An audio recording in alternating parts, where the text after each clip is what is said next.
क्या आप जानते हैं, भारत के दिल में एक ऐसा मंदिर है जिसकी आकृति आसमान से देखने पर किसी उड़न तश्तरी जैसी लगती है, जहां हर कक्ष में शिव की शक्ति विराजमान है और जिसके आंगन में कभी तांत्रिक विद्या की गूंज सुनाई देती थी।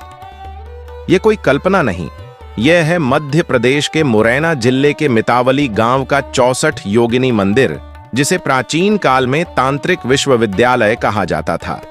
भारत को मंदिरों का देश कहा जाता है। यहां अनेकों प्राचीन, भव्य और अद्भुत मंदिर हैं, जिनमें से कुछ रहस्य और अध्यात्म के अद्वितीय संगम हैं।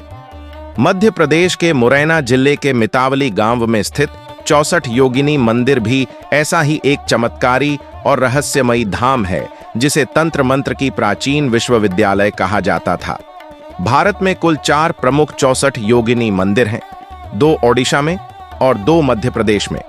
लेकिन मुरैना का यह मंदिर अपनी संरचना, इतिहास और रहस्य के कारण सबसे विशेष और संरक्षित है। करीब 100 फीट ऊंची पहाड़ी पर स्थित यह मंदिर गोलाकार आकार का है, जिसमें 64 कक्ष बने हुए हैं।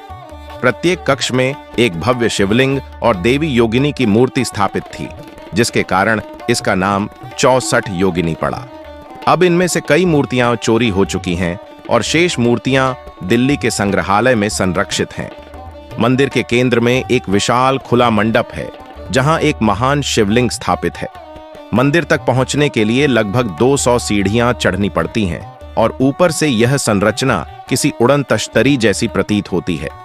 ऐतिहासिक अभिलेख बताते हैं कि इस मंदिर का निर्माण 1323 ईस्वी में कच्छप घात वंश के राजा देवपाल ने करवाया था। यह केवल पूजा का स्थल ही नहीं था, बल्कि ज्योतिष, गणित और तंत्र साधना का प्रमुख केंद्र था। यहां सूर्य के गोचर और खगोलीय गणनाओं के आधार पर विद्या प्रदान की जाती थी। स्थानीय मान्यता है कि प्राचीन काल में दुनिया भर से तांत्रिक और साधक यहां तंत्र मंत्र की शिक्षा लेने आते थे। इसी कारण इसे तांत्रिक यूनिवर्सिटी भी कहा जाता था। कहा जाता है कि ब्रिटिश आर्किटेक्ट एडविन लुटियंस ने भारतीय संसद भवन के डिजाइन के लिए इस मंदिर की संरचना से प्रेरणा ली थी। संसद का गोल आकार और स्तंभों की संरचना मंदिर से काफी मिलती जुलती है। हालांकि इस दावे का कोई आधिकारिक रिकॉर्ड न संसद की वेबसाइट पर है और न ही किसी पुस्तक में। स्थानीय लोगों का विश्वास है कि यह मंदिर आज भी भगवान शिव की तंत्र साधना के कवच से सुरक्षित है। यहाँ किसी को भी रात में ठहरने की अनुमति नहीं है।